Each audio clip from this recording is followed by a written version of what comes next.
ఎలా ఉన్నారండి? ఇండియన్ డైరీకి స్వాగతం. ఈరోజు నేను ఒక ఉప్పు కథను చెప్తాను. ఉప్పు కథ ఏంటబ్బా అనుకుంటున్నారా? ఒక తల్లి ఒక కొడుకుని అప్పుడప్పుడు పక్కింటికి వెళ్ళి ఉప్పు తీసుకురా నాన్న అని చెప్పేది. అప్పుడు ఆ కొడుకు, అమ్మ మన ఇంట్లో ఉప్పు ఉంది కదా, మరి పక్కింటికి వెళ్ళి ఎందుకు తీసుకురమ్మంటున్నావు అని అడగగా, కావాలే నాయనా వెళ్ళు, నీకు తెలియదులే, అవసరం ఉంది వెళ్ళి తీసుకొనిరా అంటే ఒక చిన్న గిన్నె పట్టుకెళ్లి కొంచెం ఉప్పు తీసుకొచ్చేవాడు. ఇలా అప్పుడప్పుడు నెలకో 2 నెలలకో ఒకసారి తీసుకురమ్మంటూ ఉండేది. ఆ కొడుకు ఎన్నిసార్లు అమ్మ మన దగ్గర ఉప్పు ఉంచుకొని ఎందుకమ్మా తీసుకురమ్మంటున్నావు అన్నా ఎప్పుడూ ఏమి చెప్పేది కాదు. ఆ కుర్రవాడు ఈ విషయాన్ని ఎన్నిసార్లు అడిగినా కూడా వాళ్ళమ్మ ఒక నవ్వు నవ్వి ఊరుకునేది. ఆ పిల్లవాడికి ఏమీ అర్థమయ్యేది కాదు. ఇలా కొంతకాలం పోయిన తర్వాత ఆ పిల్లవాడికి యుక్త వయసు వచ్చాక, అమ్మ నన్ను చిన్నప్పట్లో నువ్వు ఉప్పు తెమ్మనే దానివి కదా, అలా ఎందుకు తీసుకురమ్మనే దానివి అని ఆ కొడుకు తల్లిని అడగగా, అప్పుడు ఆ తల్లి, నాయనా మన పక్కింట్లో ఉండే వాళ్ళ స్థితి అంత మంచిగా ఉండేది కాదు, వాళ్ళకి చీటికి మాటికి ఏవన్నా సరుకులు అవసరమవుతూ ఉండేవి, కానీ ఆ వంట దినుసుల్ని వాళ్ళు మనల్ని అడగటానికి వాళ్ళకి ఆత్మాభిమానం అడ్డొచ్చేది. అదే మనం కూడా వాళ్ళని ఏమన్నా అడుగుతూ ఉన్నట్టయితే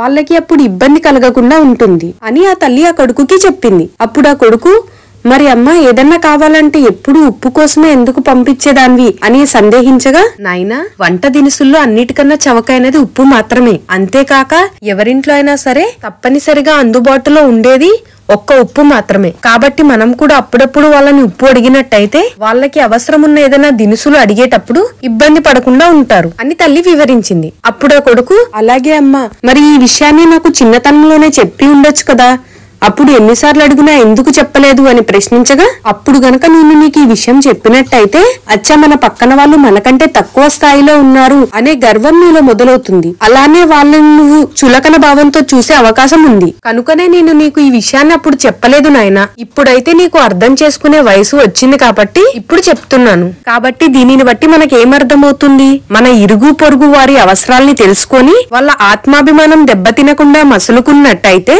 సమాజంలో కలహాలు ఉండవు.